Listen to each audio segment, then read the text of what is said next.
உங்கள் வீடு தேடி வரும் அரசு. உங்களுடன் ஸ்டாலின்.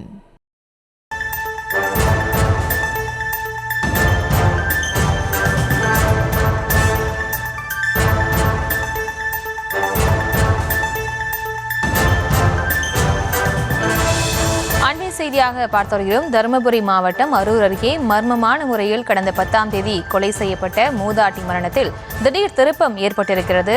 கடன் பிரச்சனையை தீர்க்கவே மூதாட்டியை கொன்றதாக கைதானவர் பரபரப்பு வாக்குமூலம் அளித்திருக்கிறார். அந்த அண்மை செய்தியை பார்த்து வருகிறோம். தருமபுரி மாவட்டம் அரூர் அருகே மர்மமான முறையில் மூதாட்டி கொலை செய்யப்பட்ட சம்பவத்தில் திடீர் திருப்பம் ஏற்பட்டிருக்கிறது. கம்சா என்ற 70 வயது மூதாட்டி சடலமாக மீட்கப்பட்ட சம்பவத்தில் போலீசார் தீவிர விசாரணை மேற்கொண்டு வரக்கூடிய சூழலில் கொலையாளி பரபரப்பு வாக்குமூலம் அளித்திருக்கிறார். அந்த அண்மை செய்தியை பார்த்து வருகிறோம். விவரங்களோடு இணைகிறார் எமது செய்தியாளர் வெற்றிவேல். வெற்றிவேல், வணக்கம். கைதானவர் என்ன வாக்குமூலம் அளித்திருக்கிறாரு, அது தொடர்பான விவரம். வணக்கம் பிரியங்கா. அதாவது தருமபுரி மாவட்டம் அரூர் அடுத்த ஆண்டியானூர் கிராமத்தை சேர்ந்தவர் வேடியப்பன். இவர் மனைவி கம்சலா. இவர் கடந்த 10ஆம் தேதி சிவஞானம் என்பவர் மரவள்ளி கிழங்கு தோட்டர் நெத்தியில தலையில மூக்குல இதெல்லாம் காயம் ஏற்பட்டு ரத்த காயத்தோட மர்மமான முறையில் இறந்துக்கிறாரு. இந்த சம்பவமா அந்த பகுதியில் இருக்க காவல்துறை விசாரணை மேற்கொண்டு இருந்தாங்க.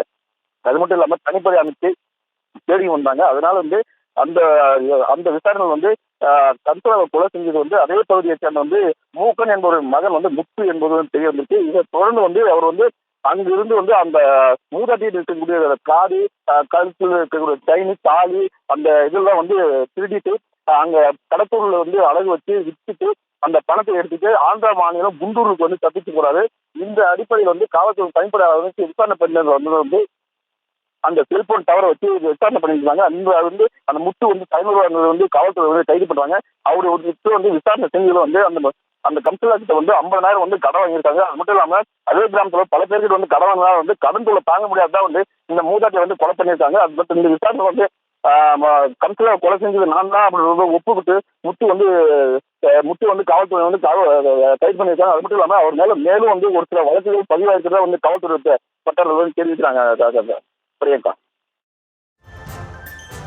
விவரங்களுக்கு நன்றி வெற்றிவேல். உங்கள் வீடு தேடி வரும் அரசு. உங்களுடன் ஸ்டாலின்.